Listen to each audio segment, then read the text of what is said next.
Vellappally 2.0 loaded today. വെള്ളാപ്പള്ളിക്കുന്നല്ലോ. എന്തായാലും അതിഗംഭീരമായി പഴയ നമ്മുടെ യോദ്ധായിലെ പാട്ട് പോലെ വെള്ളാപ്പള്ളി ഉറഞ്ഞു തുള്ളി എന്ന് മാത്രമല്ല ചാടിത്തുള്ളി. സത്യത്തിൽ വെള്ളാപ്പള്ളിയുടെ പിന്തുണ നമ്മുടെ ഭസ്മാസുരൻ്റെ വരം പോലെ എല്ലാ അർത്ഥത്തിലും ഗുണപ്പെടാൻ പോകുന്നത് ഇടതുപക്ഷത്തിനാണ്.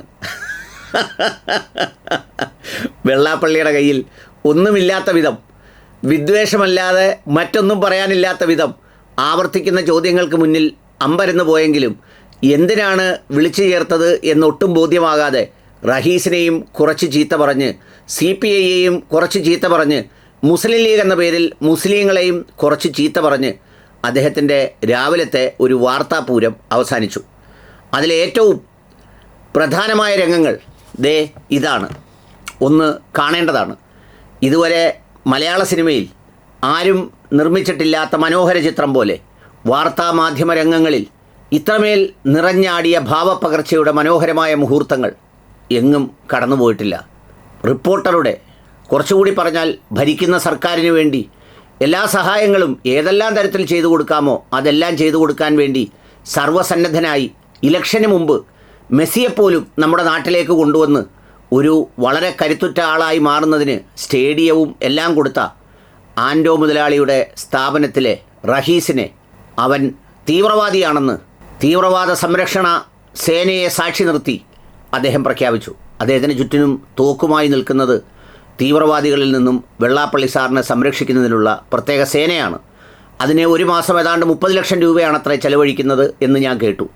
അവരെ സാക്ഷി നിർത്തിക്കൊണ്ടാണ് റഹീസ് എന്ന മാധ്യമപ്രവർത്തകൻ തീവ്രവാദിയാണെന്നും അതിന് ചില പ്രത്യേക വിവരങ്ങൾ അദ്ദേഹത്തിന് കിട്ടിയിട്ടുണ്ടെന്നും പറഞ്ഞത്.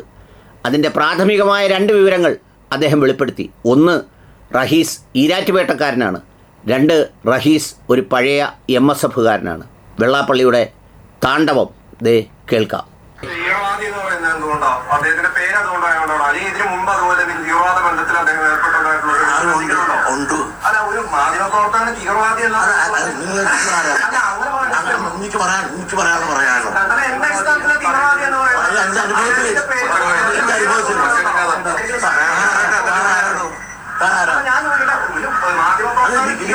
എനിക്ക് പറയാനുള്ള അവസരം തനിക്കാണ്.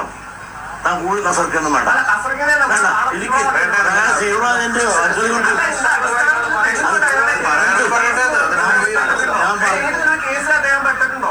വേണ്ട പറച്ചിലുണ്ട്. ഞാനെനിക്ക് പറയാനുള്ള പറയുള്ളൂ. താൻ വെറുതെ കളിക്കാതെ, വെറുതെ വിളിച്ചാൽ തീവ്രവാദിയാണെന്നുള്ള എനിക്ക് ചില ഇൻഫർമേഷൻ കിട്ടിയ പറഞ്ഞു. അത് നിങ്ങളോട് പറയേണ്ട കാര്യം എനിക്കില്ല കേട്ടോ. ആരാണ്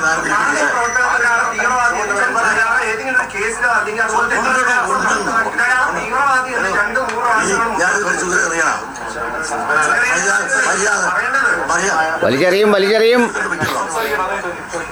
കുറെ ആയിട്ട് ഞാൻ അവിടെ കുറെ കസറി. ഇവിടെ വന്ന് വേറെ കസറ. ഇവിടെ വന്ന് തന്റെ കൊമ്പൊന്നുകൂടെ എടുക്കണ്ട. പറയണം കേട്ടാ മതി. പറയാൻ വേറെ വല്ലതുകൊണ്ട് വേറെ വിളിച്ചത്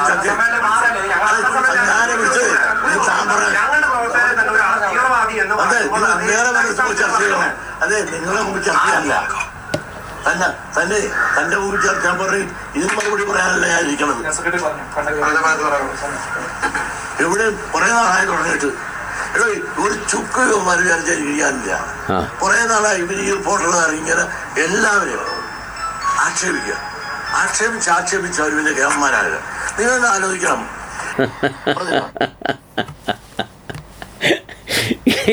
ഇതിനിടയിൽ വെള്ളാപ്പള്ളി അദ്ദേഹത്തിൻ്റെ പഴയ തൊഴിലിനെ, അല്ല ഇപ്പോഴും ചെയ്യുന്ന തൊഴിലിനെ അന്വർത്ഥമാക്കുമാറ് 2-3 തവണ നാക്ക് ചുരുട്ടിയതേ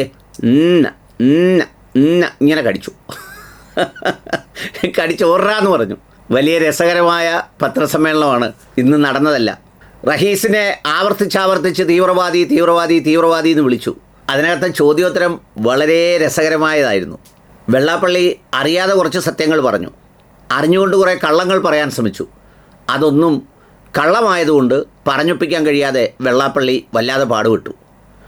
ആവർത്തിച്ച് പത്രക്കാർ ചോദിച്ചു, ആരുടെ കാലത്താണ് ഏറ്റവും കൂടുതൽ സ്ഥാപനങ്ങൾ SNDPക്ക് കിട്ടിയിട്ടുള്ളത്? വെള്ളാപ്പള്ളിയുടെ മറുപടി കൃത്യമാണ്. ഒന്ന് ആർ ശങ്കറിൻ്റെ കാലത്ത്. ആരാണ് മഹാനായ ആർ ശങ്കർ? കോൺഗ്രസിൻ്റെ നേതാവായിരുന്നു, കോൺഗ്രസിൻ്റെ മന്ത്രിയായിരുന്നു, കോൺഗ്രസിൻ്റെ മുഖ്യമന്ത്രിയായിരുന്നു. അക്കാലത്താണ് സ്ഥാപനങ്ങൾ കിട്ടിയത്. പിന്നെ കിട്ടിയതോ അത് ഉമ്മൻചാണ്ടിയുടെ കാലത്ത്. അന്നാരായിരുന്നു മന്ത്രി? അത് നാലകത്ത് സൂപ്പിയായിരുന്നു. എന്നാലും മുഖ്യമന്ത്രി ഉമ്മൻചാണ്ടി അല്ലേന്നാണ് ചോദിക്കുന്നത്. എന്ന് വെച്ചാൽ നാലകത്ത് സൂപ്പി മുഖ്യമന്ത്രി ആയില്ലല്ലോ എന്നതാണ് ചോദ്യം. ഈ റഹീസ് ബഷീറിനെ തീവ്രവാദി എന്ന് വിളിച്ച അതേ ചോദ്യം ഇന്നൊരു വനിതാ മാധ്യമ പ്രവർത്തക മനോഹരമായി വെള്ളാപ്പള്ളിയോട് ചോദിച്ചു. അപ്പോൾ വെള്ളാപ്പള്ളിയിടയ്ക്ക് ഈ ക്ഷോഭവും തീവ്രവാദവും ഒന്നും പൊന്തിയില്ല. അവർ ചോദിച്ചു, ഈ 9 വർഷമായിട്ട് എന്തേ തരാതിരുന്നത് എന്ന് ചോദിച്ചപ്പോൾ വെള്ളാപ്പള്ളി ഇതിനൊരു മറുപടി അതിനുശേഷം കണ്ടുപിടിച്ചു. ആ മറുപടി ഇങ്ങനെയായിരുന്നു, ഈ 10 വർഷമായി അങ്ങനെ സ്ഥാപനങ്ങൾ കൊടുക്കുക എന്ന് പറയുന്ന ഒരു നയം സർക്കാരിനില്ലല്ലോ, അപ്പോൾ അങ്ങനെ ഇല്ലാത്ത സ്ഥിതിക്ക് എങ്ങനെ തരും? എന്നൊരു മാന്യനായ വെള്ളാപ്പള്ളിയാണ്. എന്നാൽ പണ്ടെങ്ങും തരാത്തതിൻ്റെയും തുഞ്ചത്തെഴുത്തച്ഛൻ്റെ പ്രതിമ തിരൂരിൽ വെക്കാത്തതിൻ്റെയും ഒക്കെ ക്ഷോഭം വെള്ളാപ്പള്ളിയിൽ വല്ലാണ്ട് അലയടിക്കുന്നുണ്ട്. വെള്ളാപ്പള്ളിക്ക് എല്ലാ പറച്ചിലുകളും ആകെ കുഴഞ്ഞ് മറിഞ്ഞ് ഒരു പരുവത്തിൽ എവിടെയൊക്കെയോ എത്തിപ്പെടാൻ കഴിയാത്ത വണ്ണം കിടന്ന് തത്രപ്പാടിൽ കഷ്ടപ്പെട്ടു. മാധ്യമങ്ങളിൽ ചിലരൊക്കെയും ഈ പറയുന്ന ചോദ്യങ്ങൾ എറിഞ്ഞപ്പോൾ ഉത്തരങ്ങൾക്കായി വല്ലാതെ ബുദ്ധിമുട്ടി. ആരാണ് ഏറ്റവും അടുപ്പമുള്ളതെന്നും എന്താണ് നിലപാടെന്നും ശബരിമലയിൽ ചോദിച്ചപ്പോൾ അത് ഞങ്ങളുടെ നിലപാടാണ്, സുകുമാരനായരുടെ നിലപാടാണ്, NSSൻ്റെ നിലപാടാണ്, ജാഗ്രതയോടെ നോക്കിക്കൊണ്ടിരിക്കുകയാണ്, നോക്കിയാൽ അങ്ങനെ ചെയ്തു കളയും ഇങ്ങനെ ചെയ്തു കളയും എന്നൊക്കെ പറയുന്നതല്ലാതെ വെള്ളാപ്പള്ളി ടപ്പപ്പ എന്ന് പറയാൻ മാത്രമേ അദ്ദേഹത്തിന് കഴിയുന്നുള്ളൂ. ചുരുക്കത്തിൽ എന്തൊക്കെയോ സാധിക്കാൻ വേണ്ടി വിളിച്ച് ലീഗിനെ കുറേ തെറിയൊക്കെ പറയാമെന്ന് വിചാരിച്ച് സംഗതി തട്ടിക്കൂട്ടിയതാണ്. അവസാനം മലപ്പുറത്ത് വെള്ളാപ്പള്ളിക്ക് സ്ഥലമില്ല കേട്ടോ. വെള്ളാപ്പള്ളിക്ക് സ്ഥലമുള്ളത് വയനാട്ടിലെ പുൽപ്പള്ളിയിലാണ്. വയനാടിനപ്പുറത്ത് കർണാടകയൊക്കെയാണ്. അപ്പോൾ അതുകൊണ്ട് വെള്ളാപ്പള്ളിക്ക് 2 തരത്തിൽ ഉപയോഗപ്പെടുന്ന സ്ഥലമാണ്. BJPക്കാർ ധാരാളമുണ്ട് കർണാടകയിൽ. അപ്പോൾ അതുകൊണ്ട് സ്ഥലം ഈ മലപ്പുറത്താണെന്ന് പറഞ്ഞത് അദ്ദേഹം അങ്ങ് വിട്ടു. ഇതിനിടയ്ക്ക് ഒരു മാധ്യമപ്രവർത്തകൻ ചോദിച്ചു, മലപ്പുറത്ത് 12 സ്വാശ്രയ കോളേജ്, 40 സ്വാശ്രയ കോളേജ് എന്നൊക്കെ പറഞ്ഞപ്പോൾ ചോദിച്ചു, തെക്കൻ കേരളത്തിൽ എത്രയുണ്ട്, ബാക്കിയുള്ള ജില്ലകളിൽ മുസ്ലിം മാനേജ്മെൻറ്റിന് എത്രയുണ്ടെന്ന്. വെള്ളാപ്പള്ളിക്ക് മറുപടിയില്ല. വെള്ളാപ്പള്ളി പതുക്കെ നന്ദി നമസ്കാരം പറഞ്ഞ് എഴുന്നേറ്റ് പോയി.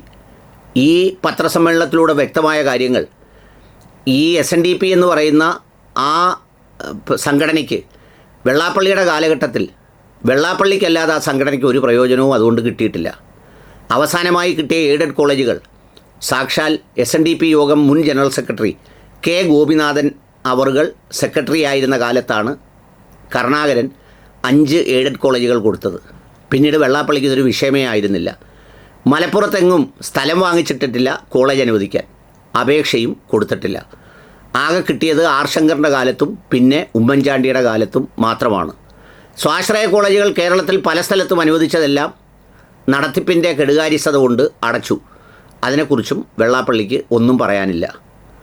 പിന്നെ ഈ പറഞ്ഞതുപോലെ CPIയെ കുറേ ചീത്ത വിളിച്ചു. അവർക്ക് കാശ് കൊടുത്തിട്ടുണ്ട്, ഇവർക്ക് കാശ് കൊടുത്തിട്ടുണ്ട്. അത് കോൺട്രാക്റ്റും കള്ളുകച്ചവടവും ഒക്കെ ആകുമ്പോൾ എല്ലാവർക്കും കാശ് കൊടുക്കും, സ്വാഭാവികമാണ്. പക്ഷേ NSSൻ്റെയും SNDPയുടെയും ഒക്കെ പദവിക്ക് ചേർന്ന ആ കസേരയിലിരുന്നാൽ ആരും കാശൊന്നും ചോദിക്കത്തില്ല. ഇപ്പോൾ സുകുമാരനാരി ഏട്ടനോട് ആരെങ്കിലും വന്ന് ഇലക്ഷൻ ഫണ്ട് ചോദിക്കുമോ?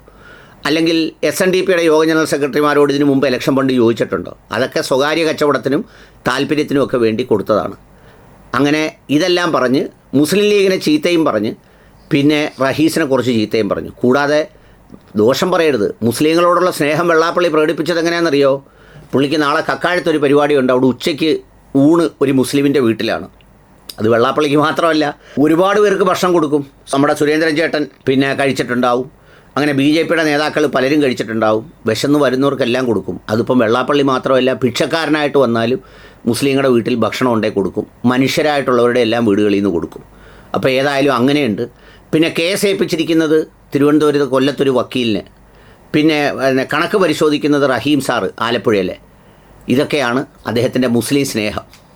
ഏതായാലും കലക്കി ഈ ഒരു ഐശ്വര്യം ഇങ്ങനെ സംസാരിച്ചുകൊണ്ടേ ഇരുന്നാൽ മതി. ഇടതുപക്ഷ ജനാധിപത്യ മുന്നണിക്ക് വേറെ പ്രചരണം ഒന്നും നടത്തണ്ട. പുള്ളിയുടെ നാവ് കേരളത്തിൽ മുഴുവൻ നിങ്ങളുടെ രക്ഷയ്ക്കെത്തും.